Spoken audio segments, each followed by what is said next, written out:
Hello and welcome to Dubai Trains. In this video I want to show the layout design of the CD&TRRA railroad in its entirety.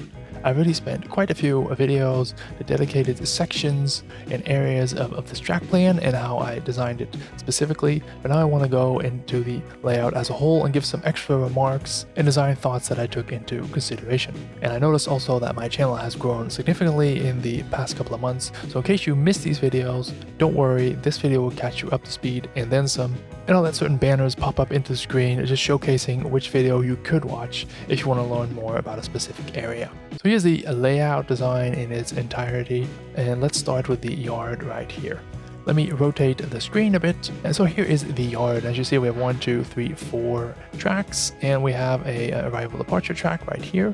And for overflow of the yard, we actually have a turnout right here. So this will allow this section of track, the arrival departure track, to be used as a classification track as well. So then we would have 1, 2, 3, 4, 5 tracks. And if you still want to do a runaround, there's a small runaround option right here then. It's just because we added this crossover right here.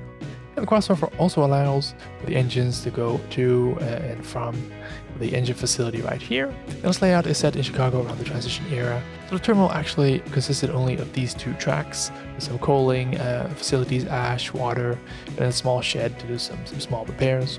But as it is the transition era, they later added this turnout and the spur right here for the diesel platform for the fueling. And on the other side of the yard are 2 stockyards. As you see, they have quite a lot of trackage. So all the stock cars coming in on arriving at the arrival departure track will actually not even go to the yard. They'll just go straight to the stockyards. Because remember, there's live cattle in there, so you want to get them to the stockyards as soon as you can. And you don't want to fill the yard with these smelly cars and take up capacity there. Now the scenery in this part is what I would call a serving suggestion, or actually I think Ken Patterson calls it that. It's very green, it's very open, and that's how I would do it right now. Maybe in this bottom section you could have a road and some small industries and fill the background in a bit. But for now I think I'm going to keep it just like this. Now the track over here, as you can see, is a dead end, because this is the yard lead to switch the yard right here. That's more or less this part of the layout. What happens here on the left after this bridge, I'll discuss it in a bit. And I have some other design considerations that I'll mention in a bit as well. So let me rotate the track plan around again. So here on the left, you see the bridge coming in from the yard. You go over the bridge, and this is the near north / Kingsbury light section that I discussed in another video, and it's significantly different in landscape than the yard that we just looked at. That was a little bit more green and yeah, off to the side, some scrap land where they just plop the yard onto. But this section is going to be more industrial and built up. So definitely the background buildings are going to be 4, 5, 6 stories tall. Maybe a few here in the front as well, that blocked a few. So really emphasize the sense of travel, and we're going from this more green, open area to the city.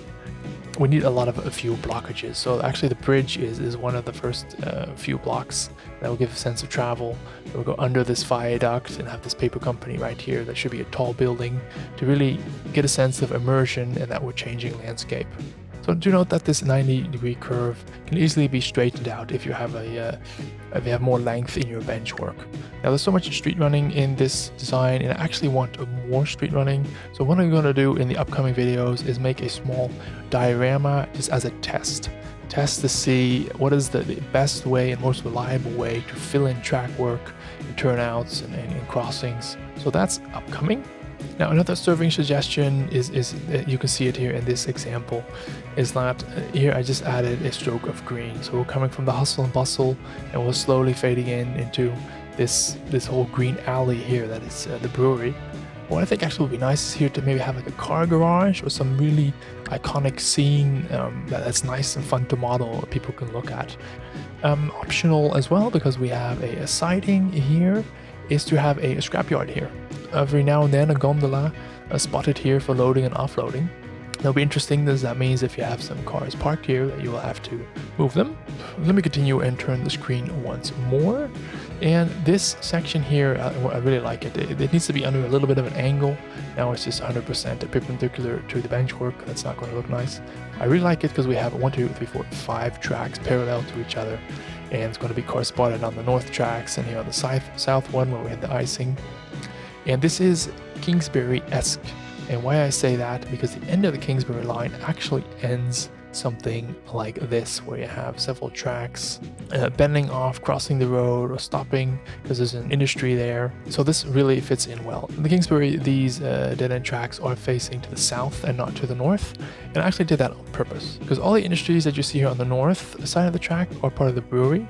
And what I want that the job that comes in from the yard has to pass the brewery and then go through these turnouts and back in to switch the brewery. So what that does is it actually adds the entire length of the brewery to the run. You have to run past it, then do the switching, and then you gotta run past it again in the opposite direction.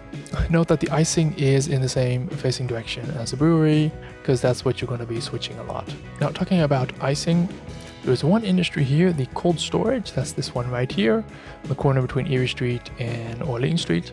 That is cold storage. So this guy will need to be iced as well before it goes to the yard. That's going to be a lot of fun. It's a relatively easy job because they're both trailing points or facing points, both the same direction. But this might be a very busy and congested area, meaning that you're going to have to wiggle your way through a switchback to get here to this icing platform, just for that one car. So that'll be a little bit of a pain in the rear end for whoever's switching at the near north section. So if we continue the track from cold storage here to the icing, past the brewery, and then we have the car float. That's basically a type of staging / interchange. It's a visible staging, you could say. Then we have the section track here that doesn't exist, and then coming in from the yard, as discussed last time, we got the C&W, which is the staging right here, 2 tracks, visible staging. And again, here we have a serving suggestion right here. It's just all barren land where you can have goods and cars parked and stuff like that. But you can also put, again, some kind of industry or maybe a truck stop right here. That's still to be decided and will be decided later on. So now looking at the entire track plan, there are a few major design considerations and decisions that had to be made. So if we look at the history of the layout, I hope you guys all remember this chart where we basically traced the track work that is in the prototype. So we have the C&W here in orange, and the CM St. Paul and P, and then the fictional Pensy Railroad car float right here. And if I clear that up a bit, it looks like this.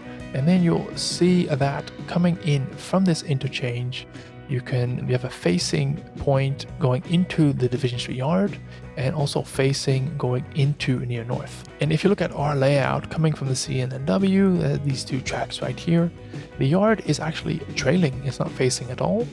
And near north is facing. So I actually had that. The yard was originally flipped around. So this first turnout here that leads into the yard was right here. So that means that coming out of the yard, you have to go past this turnout, go onto the bridge, and then turn the direction around, and then run all the way past the yard to get extra running length, and then go into near north, which is great because you got extra running length. And I was just thinking that every time you want to go from the yard to near north and or to the brewery, you gotta do this switch back where you get out of the yard, stop on the main line, and turn around and go the other direction. And I just didn't want that. I just wanted more easy and quick access to the yard, which I think would make much more sense in real life as well. Just go up from the yard, to the near north, to the brewery, up and down. I'm not making it too easy for myself. There's still plenty of runarounds they have to do. So coming in from the yard, most of the brewery is trailing and the car float is facing. So there's still plenty of work to do, but this one little switch back with the yard, I already knew that was going to probably annoy me. It really annoys me right now. so that's why I turned this around. Now, if you want to catch on to the beginning of this CD&TRRA Railroad series, check the video on the left. And if you're not new to the channel and you know exactly what we're talking about, check the video on the right where I explain how I'm going to balance the traffic on this layout. Thank you for watching. Bye bye.